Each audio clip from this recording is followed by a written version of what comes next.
Boa tarde, então, pessoal. Retomando nossas reuniões hoje, ainda sobre o tema répteis, a Juliana Bresciani vai falar um pouco sobre a gota úrica nesses animais. Então, fica à vontade, Ju. Bom, boa tarde, meu nome é Juliana, vou falar um pouco sobre a gota úrica em répteis. A gota úrica é a deposição de cristais de ácido úrico nos tecidos, podendo ser classificada como visceral ou articular. A gota úrica articular é quando ocorre essa deposição dos cristais de ácido úrico na região articular ou periarticular, enquanto a visceral é quando tem a deposição nas vísceras, acometendo principalmente o coração, saco pericárdico, os rins, baço e fígado. Sendo que nos répteis é mais comum que ocorra a gota úrica visceral que articular. A gota úrica ela pode ocorrer em mamíferos, aves e répteis, sendo mais comum em aves e répteis, e com relação aos répteis, que é o tema dessa apresentação, tem que se levar em consideração, então, jovens em estufa com uma temperatura muito elevada, que tem a predisposição de ocorrer gota úrica, assim como animais que são manejados inadequadamente. Para entender um pouco melhor a patologia e as causas da gota úrica, eu vou trazer um pouco da fisiologia de como ocorre a produção e excreção desse ácido úrico. Então, a maioria dos répteis, assim como as aves, são uricotélicos. Isso significa que no metabolismo de proteínas, eles produzem o ácido úrico como metabólito final. Já os mamíferos, anfíbios, adultos e peixes cartilaginosos são uriotélicos, ou seja, eles produzem ureia como esse metabólito. E os peixes ósseos e os girinos são aminiotélicos, eles produzem amônia. Então, nessa região, eu destaquei esse mecanismo para a formação do ácido úrico. Então, ocorre aqui um processo de desaminação da glutamina para glutamato, ou glutamato para alfa-cetoglutamato, tem a liberação desse grupo amina. Então, esse íon amônio é transformado, é muito tóxico, então ele é transformado em algum outro composto um pouco menos tóxico, no caso ureia ou ácido úrico, para os répteis e aves, ácido úrico. Então é excretado nesse metabólito. Os répteis, eles possuem uns rins metanéfros, que filtram, então, apenas o plasma sanguíneo, assim como as aves e os mamíferos. Já os adultos de peixes e anfíbios, os embriões de répteis, aves e mamíferos, possuem o rim mesonéfro, que filtra o líquido celomático e o sangue, e as larvas de peixes e anfíbios possuem o rim pronéfro, que filtra o líquido celomático. Então, com a filtração do plasma sanguíneo pelos rins, ocorre a excreção do ácido úrico, e esse ácido úrico tem baixa solubilidade, que faz com que ele precipite rapidamente. Esse mecanismo é importante para a retenção de água dos répteis, isso porque os rins dos répteis não têm alça de Henle, então esse mecanismo de baixa solubilidade do ácido úrico e rápida precipitação faz com que eles consigam reter a água de forma mais adequada. E por precipitar, eles liberam, os répteis, uma urina de suspensão semissólida. Com base na fisiologia, então, as causas de gota úrica, elas podem ser divididas em primárias e secundárias. As causas primárias são quando tem algum problema na produção, tendo excesso de produção de ácido úrico, lá naquele desenho que eu mostrei do fígado. Isso pode ocorrer devido a uma dieta inadequada, por exemplo, uma ingestão em excesso de proteínas, levando à produção em excesso de ácido úrico, mas atualmente acredita-se que só a ingestão de proteína em grande quantidade não tem a capacidade de causar gota úrica, mas deve ser levada em consideração. A gota úrica secundária, quando ocorre algum desequilíbrio entre produção e excreção de ácido úrico, um exemplo é a doença renal crônica, que afeta a função renal, e assim tem um problema, né, na excreção desse ácido úrico acumulando no organismo. Outra causa importante é a desidratação, que a desidratação, então, altera o fluxo sanguíneo, tem um menor fluxo sanguíneo chegando nesses rins, devido à diminuição da perfusão tecidual, tendo, então, uma menor filtração, taxa de filtração glomerular, levando ao acúmulo de ácido úrico no organismo também. A desidratação é uma das principais causas atualmente que é considerada uma das principais causas de gota úrica. E a caquexia é outra causa, isso porque aumenta o metabolismo de proteínas em um animal caquético, temperatura inadequada, então animais, principalmente jovens, em uma estufa com uma alta temperatura, pode levar a desidratação, que pode levar, então, a gota úrica, e assim como a hipotermia pode levar a alguma disfunção renal que leva a gota úrica. E antibióticos nefrotóxicos também podem predispor à ocorrência de gota úrica.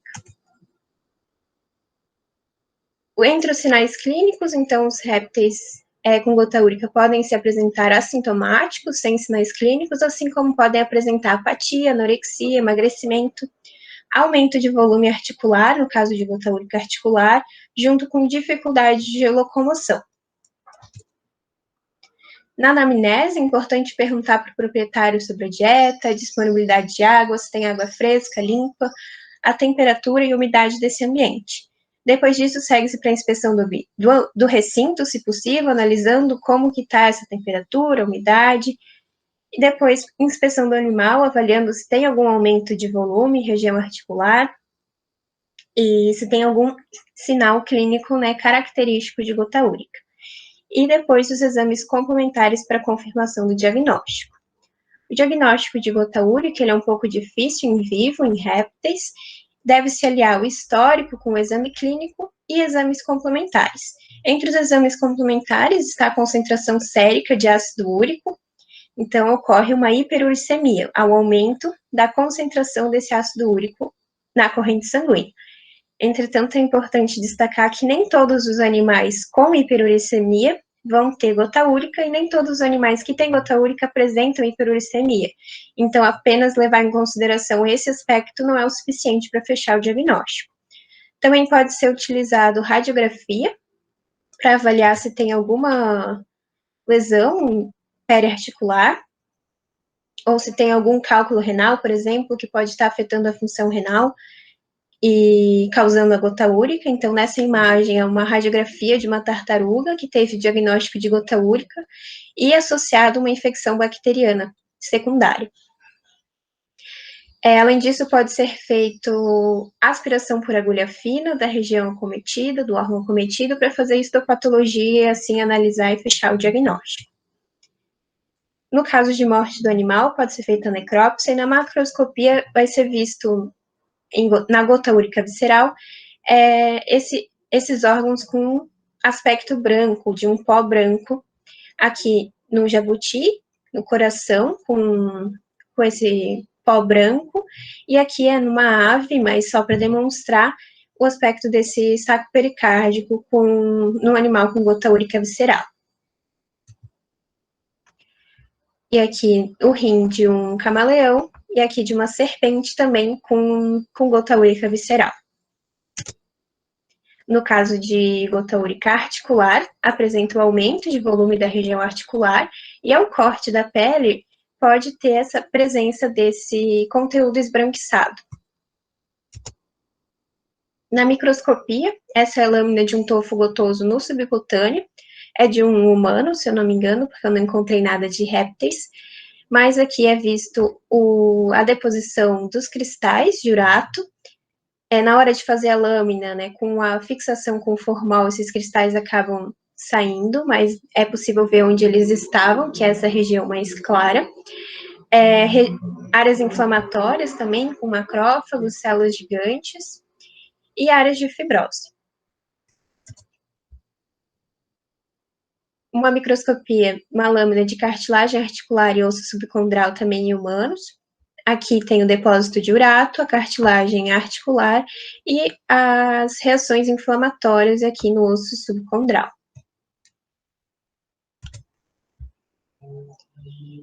Aqui são duas lâminas de rim de aves. Nessa primeira imagem, a ave apresentava a gota úrica visceral acometendo o rim, aqui tem cristais de urato. Nessa segunda imagem, a ave apresentava uma gota úrica mais visceral, mas estava acometendo apenas o coração e o fígado, mas ainda assim era possível ver alterações na microscopia desse rim, tendo aqui um aumento do túbulo, por exemplo. O tratamento baseia-se principalmente na hidratação desse animal, fazendo com uma fluidoterapia 50% Ringer lactato, 50% solução fisiológica, podendo ser administrada intraperitoneal, oral, subcutânea, intramuscular, intravenosa ou intraóssea.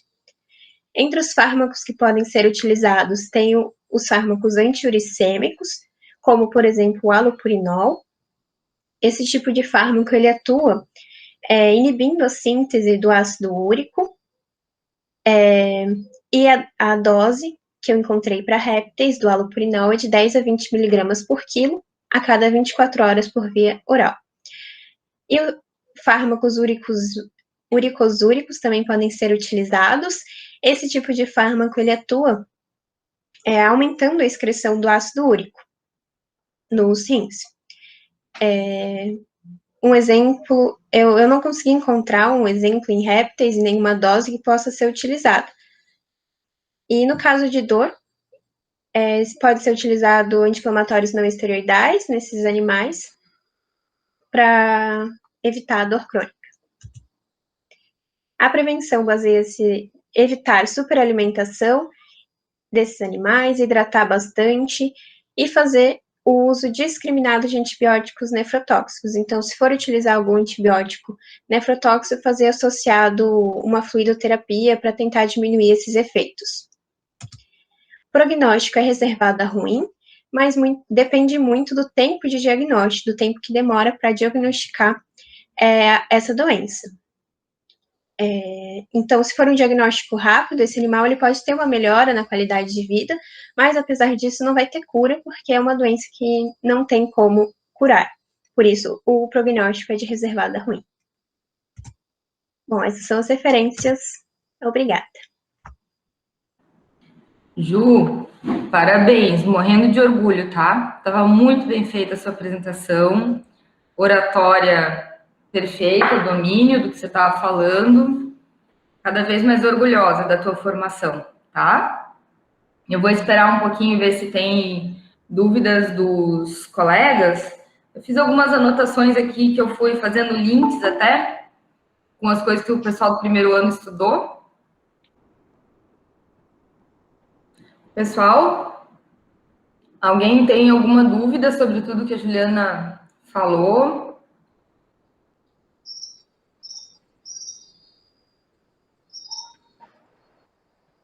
Só muitos parabéns ali no chat, não sei se você está vendo.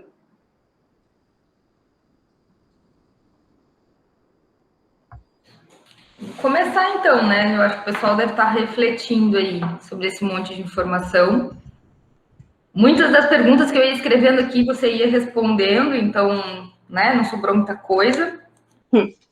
Uma das coisas que é interessante falar, né, do porquê, se tu puder voltar lá naquele slide dos tipos de rim, sabe? Pronéfro, metanéfro e mesonéfro. Sim. Isso foi uma coisa que os alunos do primeiro ano estudaram esse ano, né? E parece muito louco quando a prof fica falando disso. Aí, ó. Então, se vocês forem lembrar lá na formação do embrião, né, mesmo no embrião dos mamíferos, o primeiro rim que aparece, que não tem função, é o pronéfro. Depois, durante boa parte da formação, enquanto está formando as gônadas, todos nós desenvolvemos o metanéfro. Alguns animais possuem esse metanéfro até o fim da vida. Nos mamíferos, o mesonéfro, né, até o fim da vida. Nos mamíferos e nas aves, nós temos aí a questão do mesonéfro que vai reduzindo e só os ductos dele são utilizados. A gente tem a formação do metanéfro no final, né? E aí eu queria só que tu desse foi meio rápido aqui, esse slide, só lembrando, assim, qual tipo de bicho que tem qual tipo de rim, e a influência que isso aí tem na produção ou de ácido úrico ou de ureia, que foi um pouquinho rápido, pode ter ficado dúvida. Tá, então o pronefro funcional, ele existe nas larvas de peixes e anfíbios, e ele vai filtrar aqui o líquido celomático e vai fazer a excreta dos metabólitos de água, enquanto o mesonefro está presente em adultos de peixes e anfíbios, também está presente em embriões de répteis, aves e mamíferos. E ele faz a filtração do líquido celomático e também do sangue, fazendo a excreção dos metabólitos dessas dois líquidos. Enquanto o metanefro está presente em adultos de répteis, aves e mamíferos, e está apenas aqui fazendo a filtração do sangue, fazendo a excreção desses metabólitos do sangue, como é o exemplo da ureia e do ácido úrico, que é produzido lá no fígado pelo metabolismo de proteínas, cai na corrente sanguínea, então é filtrado pelos rins e excretado na urina. Isso. Olha que importante isso na evolução. A cachorrinha da Juta... Tá meio brava. Olha que importante isso na evolução. Os répteis foram os primeiros terrestres. Os anfíbios já conseguiam sair da água, mas eles precisam da água para reprodução. Boa parte da sua vida se dá dentro da água ainda. Os répteis foram os primeiros animais a saírem completamente da água, né? Várias espécies conseguem viver completamente fora da água. A importância dessa filtração. Isso foi possível a partir do desenvolvimento do rim metanéfrico na evolução, que dos répteis, as aves e os mamíferos possuem, certo? Então, isso aí é bem importante a gente lembrar, porque é uma coisa que a gente estuda lá no primeiro semestre da faculdade, na embriologia, né?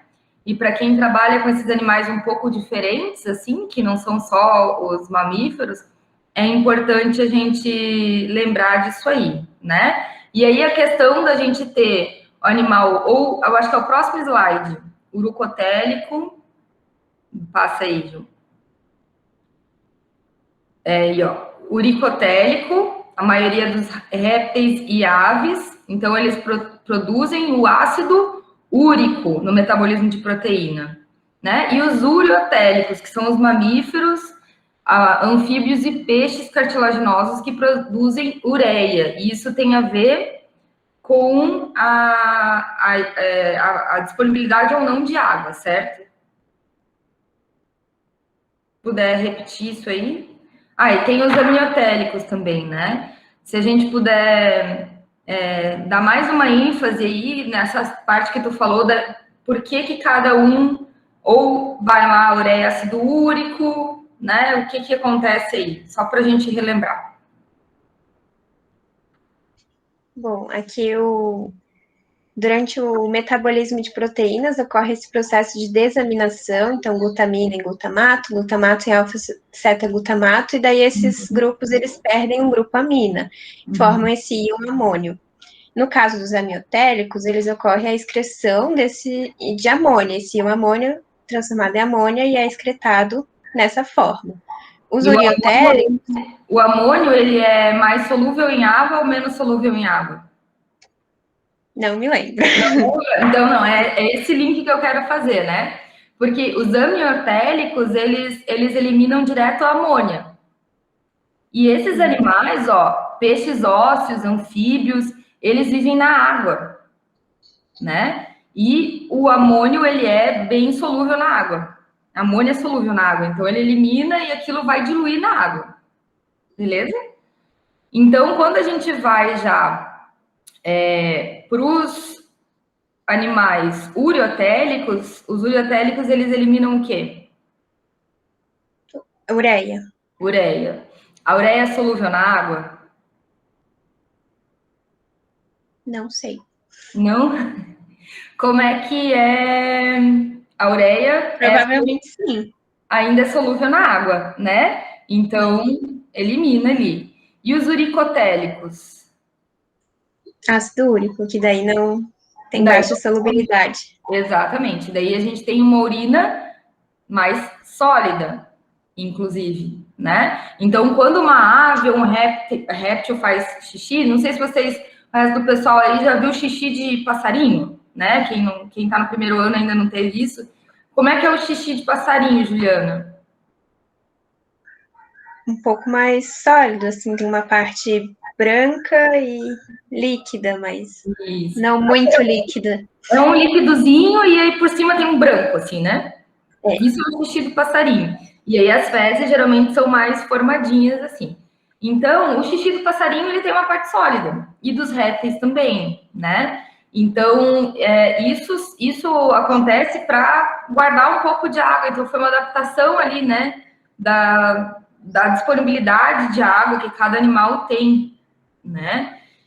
E é isso que dá essa diferença, e isso aí tem bastante diferença lá nos tratamentos e na patologia depois, tá, pessoal? Pessoal que ainda não chegou lá. Porque aí cada animal, dependendo da sua excreta, vai ter problemas diferentes, né? Foi isso mais ou menos que a Ju tentou explicar aí nesse slide. Humanos têm gota, aves têm gota, répteis têm gota, todos esses animais podem não conseguir excretar o ácido úrico, né, adequadamente, e acabar, isso vai parar geralmente nas articulações. Né? Bem, outra coisa que eu queria só dar um apontamento aqui, você falou que a hipotermia pode ser um fator bem importante, né, para o funcionamento renal. Sim. Tá. Daí é só o que eu queria explicar, porque talvez para o pessoal que está mais aí no começo ainda não tem esse conhecimento, as enzimas, vocês estão tendo bioquímica, né? Mas as enzimas do corpo todo, elas têm uma temperatura ótima para funcionar, né? Então, as nossas enzimas funcionam bem a 37 graus, que é a nossa temperatura corpórea. Vocês estão me ouvindo? Que estamos. Que horas que eu caí? Eu acho que foi uns 20 segundos. Da temperatura ótima, enfim, né? Então, assim, os répteis, por mais que eles tenham uma temperatura do ambiente, né? Ele vai ter evoluído num certo ambiente específico lá. Então, por exemplo, um animal que tenha evoluído num ambiente de 23 graus, ele vai ter uma janela muito próximo disso para suas enzimas funcionarem. Um animal que evolui em um clima tropical, que às vezes precisa lá de 27, 28 graus no mínimo para a sua temperatura corpórea, né? Para que as enzimas funcionem. Se ele for criado aqui no sul sem aquecimento, as enzimas do inverno não vão funcionar e ele não vai ter uma atividade renal adequada, e as enzimas que fazem essa cadeia bioquímica toda que está sendo mostrada aí vão estar ineficientes, certo? E aí a gente pode ter uma propensão à gota. Deu para entender a ligação entre hipotermia e a possibilidade de ter gota para o pessoal aí?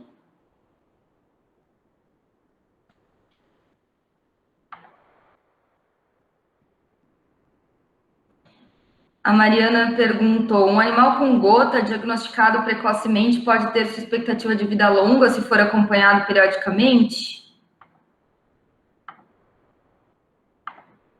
Ju, o que você acha? Eu acredito que pode. Eu não, a literatura que eu li fala de qualidade de vida e não fala tanto de longevidade. Mas acho que pode, sim, ter uma vida relativamente longa, talvez não tanto quanto um que não tivesse gota, né? Mas não tem cura. Eu acho que vai depender muito da reação ao tratamento, né? Também. Aí tem a Ellen perguntou se podia mostrar de novo a radiografia. Era justamente o meu próximo apontamento. Se a Ju puder mostrar o que tem de anormal ali naquela radiografia para os colegas. E quem não conhece a anatomia ali não vai entender. Aí, ó. Então, aqui, as regiões articulares aqui são um pouco mais O que radiopacas. a gente está vendo aí? O membro. Membro pélvico, eu acho, né? Eu acho que é o pélvico. De uma tartaruga. Esses animais têm toda essa evolução para parecer uma nadadeira, então é tudo. Mas tá vendo que isso aqui, essas bolinhas aqui, ó, isso a gente não veria, né? Essas bolicas aqui, ó. Acho que não é escama isso aqui. Aqui? É. Bom, eu imaginava que era. Será que são escamas radiopacas? Essas aqui todas? Porque ele está falando aqui, ó, diagnóstico de gota e infecção bacteriana secundária. Sim. E aí eu estava tentando ver aqui na radiografia se tinha bordas diferenciadas aqui. Que para mim parece aqui, nas regiões articulares, parece um pouco radiopaco demais. Uhum. É o que eu identifiquei de anormal. Aqui embaixo, né, tem em algumas regiões tem uma radiopacidade, mas não está assim bem claro. Tem algumas radiografias que ficam bem assim, a articulação fica toda torta, assim, né? Fica toda com a superfície toda. E é bem triste quando na necrópsia a gente abre assim, a cavidade articular ela tá tomada de cristais. Imagina a dor que isso não deve causar, né? Mas aqui até eu, assim, teria que ver certinho que espécie de tartaruga que é, porque talvez essas pontinhas aqui dessas escamas não sejam normais, mas daí tem só vendo a espécie mesmo pra gente.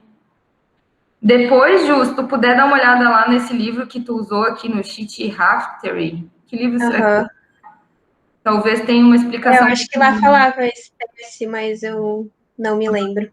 Aí depois, se tu achar essa informação, tu passa lá no grupo? Sim. Então tá.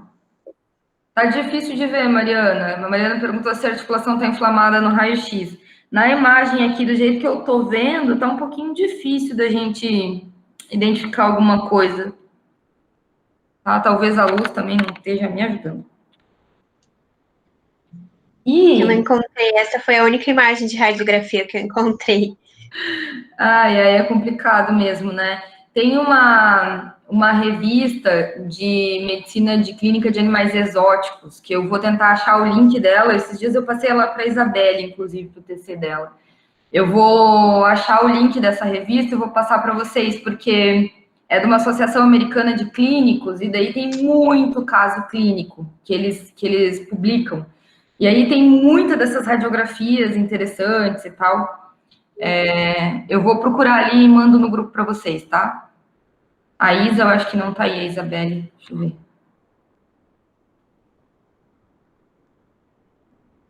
Não. Tá.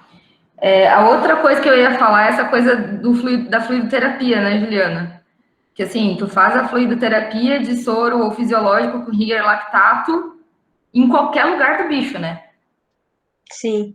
Intracelular, intramuscular, subcutânea. Na verdade, em répteis, a gente às vezes brinca que a gente faz fluidoterapia intrabicho. Porque é onde tu conseguir, né? Então, em tartarugas é bem costumeiro fazer intraperitoneal, né? Em répteis, em geral, a gente injeta lá dentro do abdômen. Às vezes subcutâneo, vai depender muito da onde a gente consegue, né? Dependendo da espécie, assim. Só que, é claro, cada via vai ter uma rapidez, uma quantidade de fluido que você consegue fazer por vez, né? Por exemplo, a via intraóssea, a gente canula a cavidade medular do osso. E aí a gente consegue fazer um gotejamento bem mais rápido, porque a cavidade medular está interposta com, né, o sistema circulatório. Então a gente consegue colocar isso direto dentro dos vasos.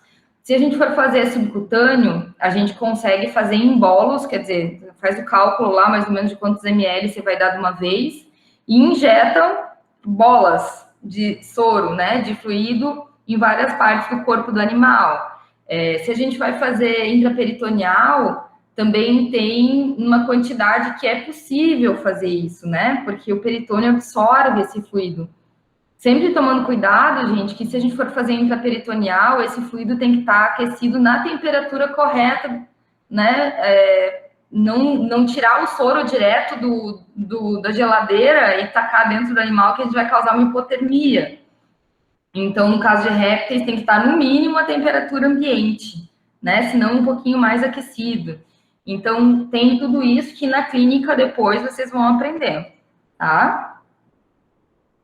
Mais alguma pergunta? Mais alguma colocação, Ju? Não, por mim. Não.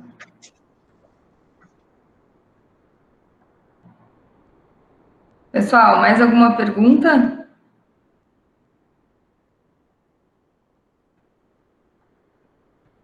Vai acabar minha bateria aqui. Essa é uma doença que é bem comum na clínica, tá? E como vocês vão ver ao longo do tempo, a maioria das doenças de répteis estão ligadas a manejo, porque os répteis eles são muito resistentes, são animais que aguentam quase tudo, né? A gente tem aí crocodiliano vivendo em rio de esgoto, chegando a 5 metros de tamanho. É só quem é de Joinville conhece o Fritz, né? Que já é falecido Fritz, que andava pelas ruas da cidade. E ele viveu durante muito tempo, chegou num tamanho enorme, vivendo no Rio Cachoeira, né? E é bem comum jacaré do papo amarelo no Espírito Santo, no Rio de Janeiro, em Florianópolis, vivendo em locais bem poluídos, bem inóspitos e sobrevivendo. Tigre d'água. Tigre d'água às vezes sobrevive às piores condições, né? A gente vê às vezes répteis que foram amputados por lesão, por briga, não sei o que, e os bichos continuam vivos, certo? Então, eles são muito resistentes, demoram muito para demonstrar também, né, algum sinal clínico. E quando a gente tem um animal que é doente renal crônico, aí a gente começa a ver edema, a gente começa a ver uma série de coisas. A Ju falou também do antibiótico nefrotóxico, né? E eu tenho um caso para contar para vocês da minha época de faculdade, quando eu era estagiária lá na UFPR, e a gente foi tratar uma pneumonia de uma tartaruga com gentamicina injetável. E essa traquemes, era uma tigre d'água, ela teve uma parada renal instantânea, assim. A gente manteve ela sob cuidados intensivos durante umas 2 ou 3 semanas, agora eu não me lembro mais, com alimentação parenteral, com fluidoterapia, com medicação, com tudo que vocês puderem imaginar, e ela não suportou, tá?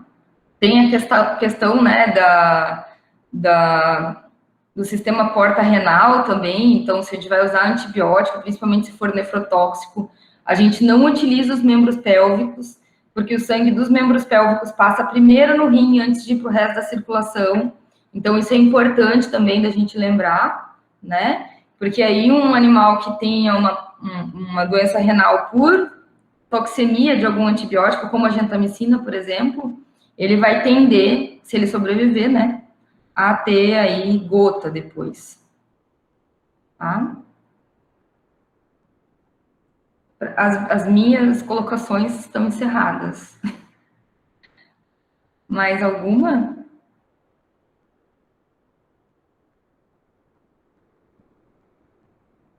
Acho que não. Então, eu vou deixar para a Larissa encerrar, falar da nossa próxima reunião também, para o pessoal já ficar atento, certo? Obrigada, Ju. Foi ótimo, tá? Larissa, se puder encerrar. Obrigada, Ju, pela apresentação, pelas colocações também, prof, pessoal ali que perguntou. E nossa próxima reunião, então, ainda continua sobre répteis. E vai ser, deixa eu conferir que dia que é.